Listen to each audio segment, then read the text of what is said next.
78% of people who set ambitious goals will abandon them within 3 months. Even more shocking, 92% of those who briefly succeed will return to their old patterns within a year. I spent 7 years trapped in this cycle myself, constantly spinning my wheels. The reason isn't laziness or lack of information. It's something far more fundamental that psychology researchers have recently identified.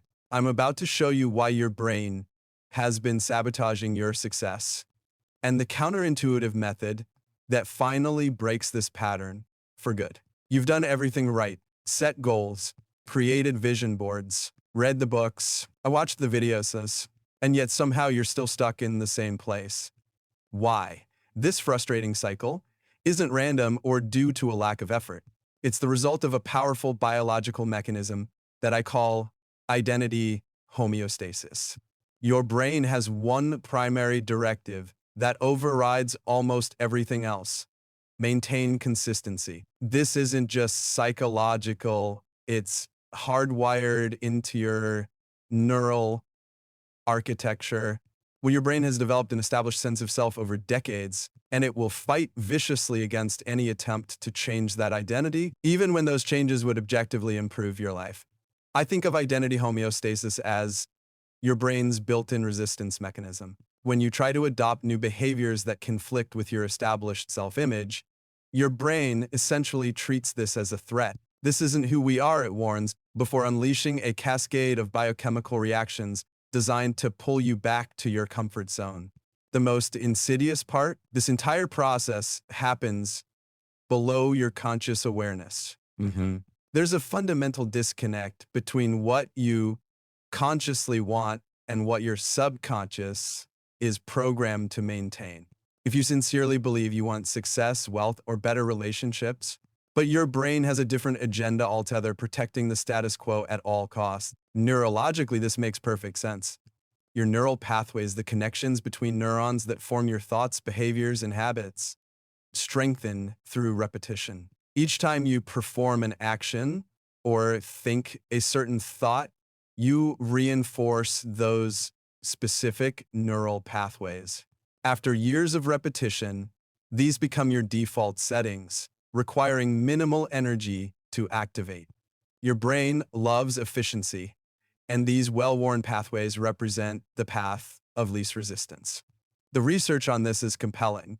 In a 2016 study published in the Journal of Personality and Social Psychology, researchers found that people experience psychological distress when acting in ways inconsistent with their perceived identity, even when those actions are objectively positive.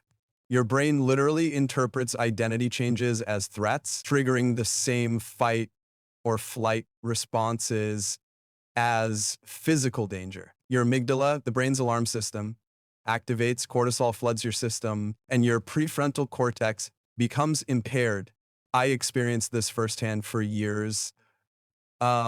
Despite knowing exactly what to do to grow my business, the marketing strategies, the outreach techniques, the content creation methods, I'd find myself procrastinating, making excuses, or getting distracted.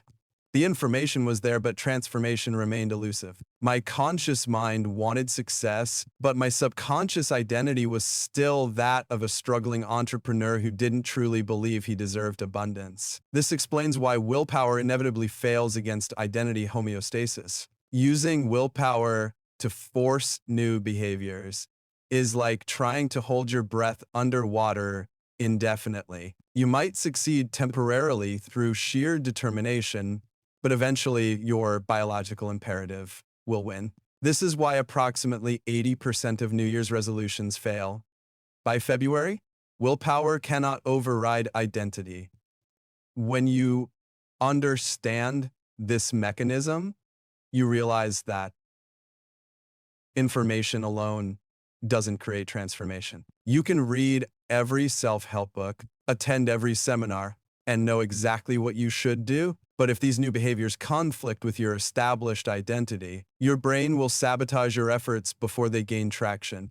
The solution isn't fighting harder against your brain's resistance. That approach is exhausting and ultimately futile. Instead, the counterintuitive path forward involves working with your brain's mechanisms rather than against them.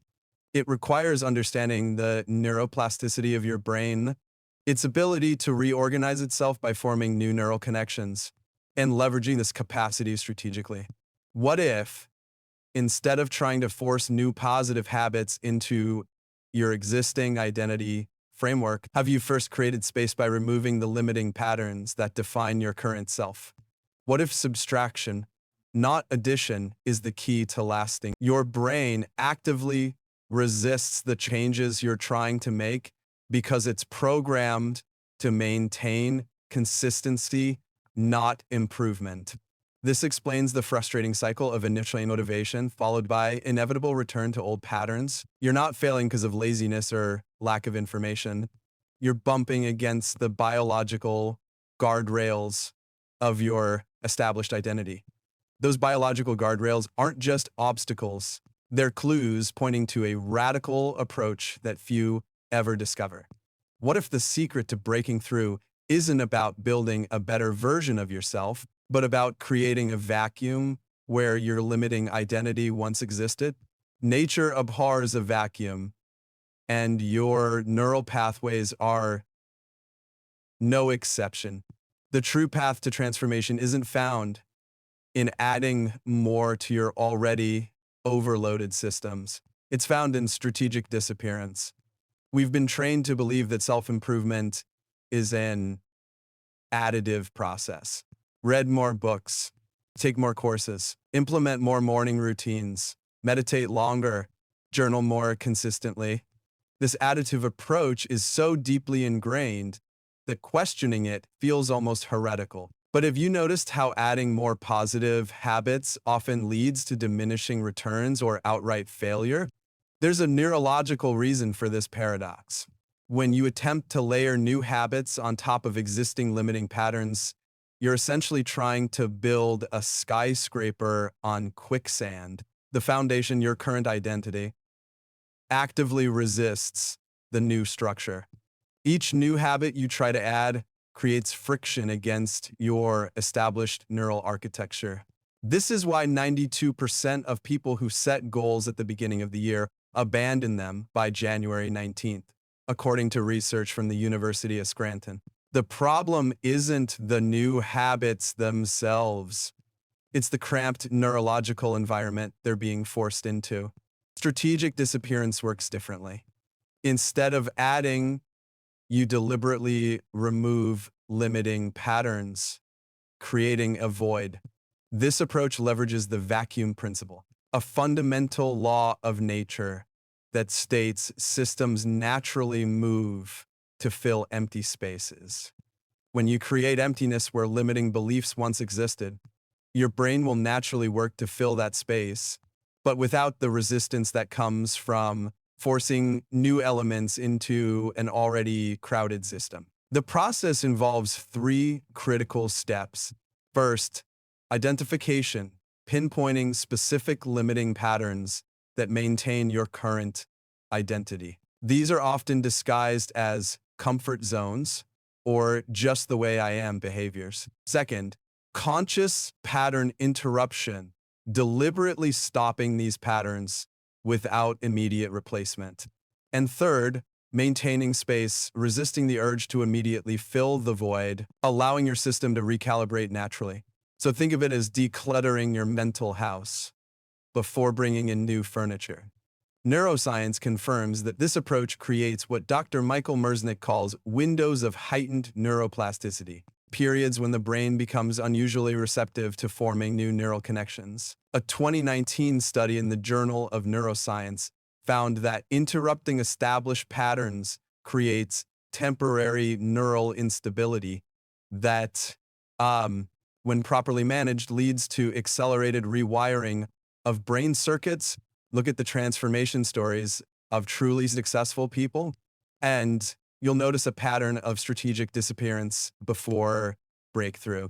Steve Jobs disappeared to India before returning to start Apple. J.K. Rowling removed herself from her normal environment to a cafe where she wrote Harry Potter. Warren Buffett is famous for saying the difference between successful people and really successful people is that really successful people say no to almost everything. These aren't just inspirational anecdotes, they're examples of strategic disappearance in action. Even at the neurochemical level, this approach proves superior. When you attempt to add new habits against the grain of your existing identity, you trigger a stress response. Cortisol floods your system, activating your limbic system and shutting down the prefrontal cortex needed for new learning. But strategic disappearance, when done correctly, activates the brain's reward pathways. Research from Stanford University shows that creating space through intentional removal activates dopamine release, creating a natural motivation loop that reinforces the new patterns without willpower. The traditional mindset improvement industry has been selling us precisely the wrong approach. We don't need more information, more techniques, or more motivation.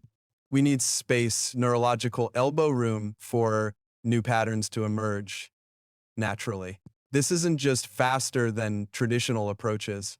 It's fundamentally more sustainable because it works with your brain's natural tendency to fill empty spaces rather than fighting against established neural architecture. Imagine your mind as an overgrown garden. The conventional approach is to plant new flowers while ignoring the weeds choking the soil. Strategic disappearance recognizes that first you must clear the space, remove the competing weeds, and prepare the soil. Only then can new growth flourish without constant struggle. If we've reached the end of our journey together, and I hope you're beginning to see why success has been elusive, it's not about layering more productivity hacks onto your already overloaded system. True transformation emerges from the spaces you deliberately create. Start simple. Identify just one limiting pattern that's holding you back. Then commit to interrupting it for 15 minutes daily. Without immediately filling that void, this emptiness will feel uncomfortable, even threatening to your system. Your mind will crave the familiar, but persist through this discomfort. In that carefully cultivated space, something remarkable happens. Your authentic, successful self finally has room to emerge and take root.